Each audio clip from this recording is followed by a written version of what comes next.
Bueno, entonces ya estoy compartiendo la pantalla y ver aquí.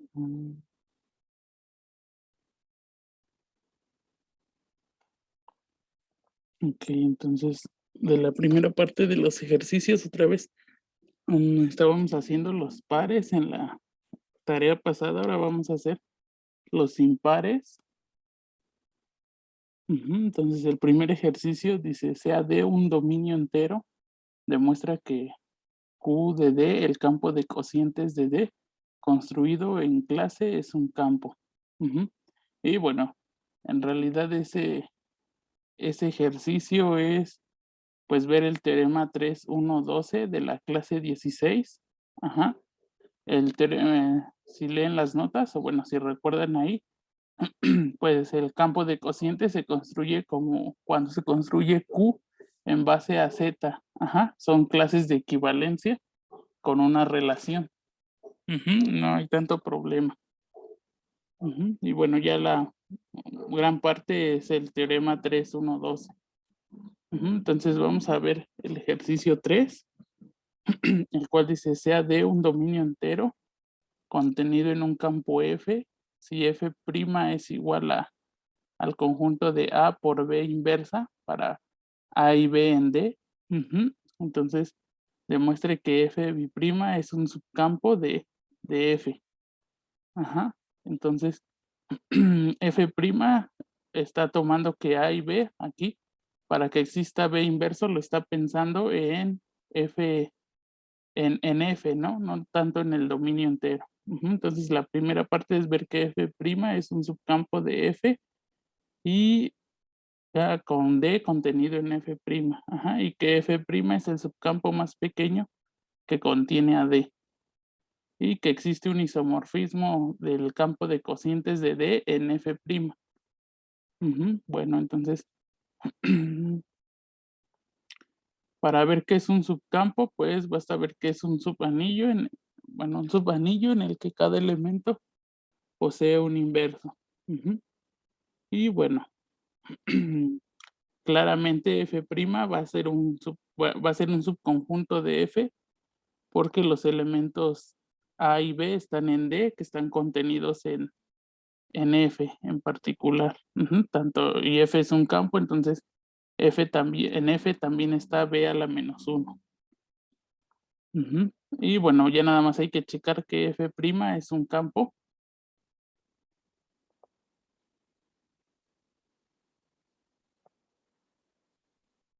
Y bueno, como es un dominio entero, tiene que poseer al 0 y al 1, y entonces otra vez el 0 lo podemos ver como 0 por 1 a la -1 y el 1 como 1 por 1.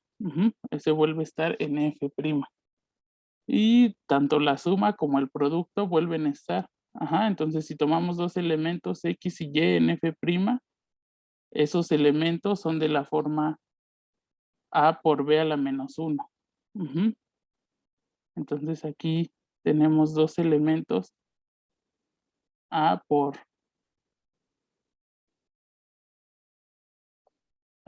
B y Y igual a C por D a la -1. Entonces si hacemos la suma y el producto, para la suma la hice pensando como en tipo de fracciones. Ajá. A sobre B y C sobre D. Ajá, y si hacemos la suma como fracciones, lo podemos representar de esta manera. Ajá, sobre todo para que sea un elemento de la forma A por B a la -1. Y para el producto no hay tanto problema. Recuerden que ya estamos en un dominio entero, entonces es conmutativo. Por definición, en la que pedimos aquí. Y bueno, esto prueba que los elementos suma y producto están de nuevo en F'. Y bueno, dado A por B a la -1 en F', pues existe el inverso aditivo. El inverso aditivo menos A por B a la -1 en F'. Y si hacemos las operaciones correspondientes, de acuerdo a cómo está la suma aquí, pues ya nos vuelve a dar que eso sí es el inverso. Y finalmente, para el inverso multiplicativo, notemos que igual si tomamos un elemento x por y a la menos 1 en f', entonces el inverso va a ser y por x a la menos 1. Simplemente hay que multiplicar y ya obtenemos el 1. Por lo tanto, f' sí es un subcampo de f. Y finalmente, pues dado un elemento u que contenga d, también es sencillo. Para cualquier elemento u en d lo podemos ver como u igual a u por 1 a la menos 1. Y ya lo escribimos de la forma a por b a la menos 1. Entonces, es claro que están los elementos de d en f'. Ahora hay que ver qué es el más pequeño. Entonces, supongamos que existe w, otro subcampo de f que contiene a d. Y nuevamente, dado para cualesquiera elementos a y b en d, como w es un subcampo de f, entonces forzosamente el inverso de b tiene que estar en w. Y ya a y el inverso de b están en w, entonces el producto vuelve a estar en w. Y eso prueba que f' tiene que estar contenido en w. Entonces siempre al menos va a haber, siempre va a estar f' contenido en cualquier otro subcampo que contenga a d. Y ya, eso prueba que es el más pequeño. Finalmente, para el isomorfismo, hay que dar nada más un isomorfismo phi de f' al campo de cocientes. El campo de cocientes, recuerden, son clases de equivalencia y el morfismo está de manera canónica. Phi de un elemento aquí es a por b a la menos 1. Y bueno, ¿a dónde lo vamos a mandar? A la clase de a, b. Y bueno, hay que ver que dicha asignación es un morfismo de anillos. Y bueno, phi de a, no es difícil verificar eso de acuerdo a cómo realizamos la suma. Recuerden que pensé la suma como suma de fracciones, que al final de cuentas lo estamos mandando a la clase AD más CB, BD. Y aquí ya volvemos en esta igualdad, estamos utilizando en cómo se define la suma en el campo de cocientes, o sea, en la clase de equivalencia. Y la última igualdad vuelve a ser la definición de phi. Entonces abre sumas. Lo mismo ocurre con los productos. También va a ser un morfismo que respete el producto.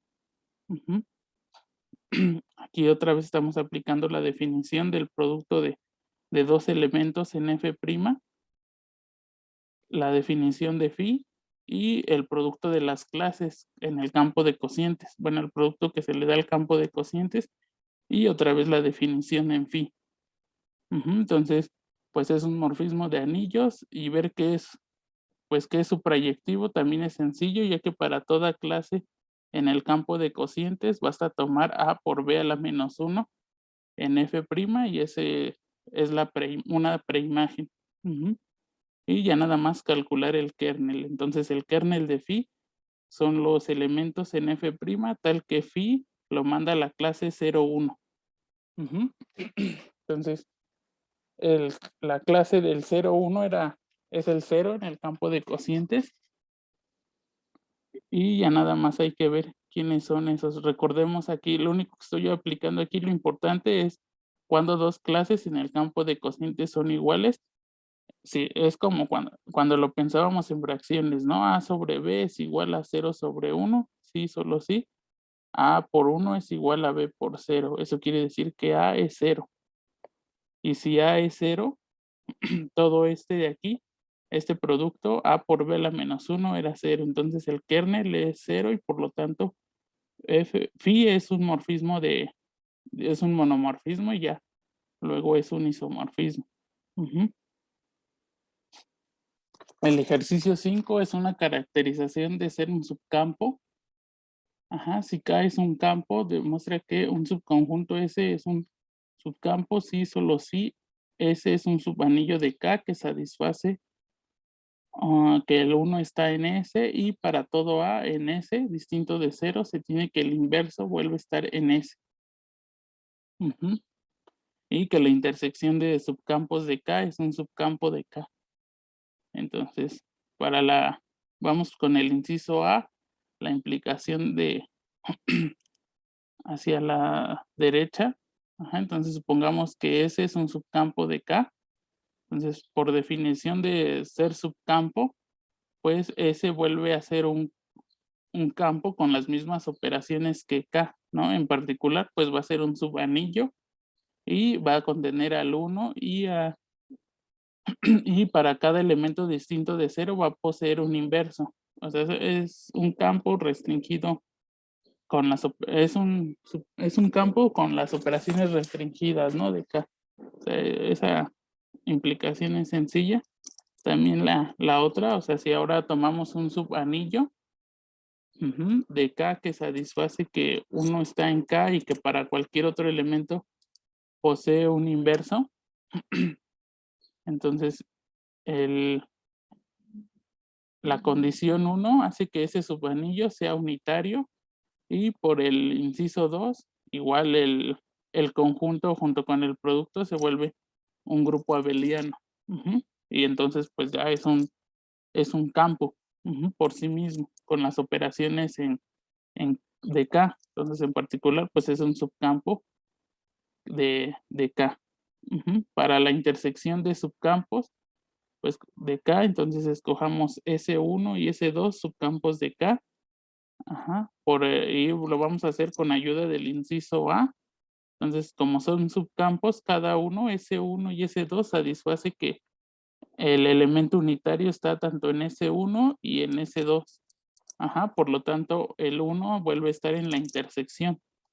Y bueno, por ser S1 y S2 otra vez campos, satisfacen el segundo inciso el 2 de la. Y eso quiere decir que para cualquier elemento distinto de 0 en SI, se tiene que A a la menos 1 vuelve a estar en I, ¿no? Con I igual a 1 y 2. O sea, lo mismo tanto para S1 como para S2. Por lo tanto, si tomamos un elemento en la intersección, el inverso vuelve a estar en la intersección. Y eso prueba que es un subcampo. Esta prueba pues se puede generalizar para una intersección al menos finita, creo. Ajá. Y bueno, del ejercicio 6 dice, sea F un campo, demuestra que su campo primo es isomorfo a ZP con P primo o al campo de los números racionales. Entonces aquí solo va a haber dos casos, cualquier campo, ya sea un campo finito o un campo infinito. Si F es un campo finito, entonces F va a ser isomorfo a un ZP. Con P primo. Y del ejemplo 2, 3, 8, ya se calculó quién es ¿cómo se llama? ¿Quién es el campo primo de ZP? Vuelve a ser ZP. Y bueno, si F es un campo infinito, al menos contiene para todo su campo W de F, pues el 1 está contenido el 1 siempre está contenido dentro de cualquier subcampo, ¿no? De un campo dado. Entonces, eso nos va a llevar a que tenga una copia de Z y luego vas a tener también una copia de Q. Porque estamos considerando un subcampo, W subcampo, no nada más un anillo. Bueno, eso también se ve en el ejemplo 2, 3, 8 y eso va a mostrar que el campo primo otra vez de un campo infinito, F, es el campo de los racionales. O también lo pueden hacer aplicando el morfismo phi, que va de Z en F, el cual nada más envía a N, a un entero, al producto al producto de las unidades. O sea, aquí van a ser N veces 1.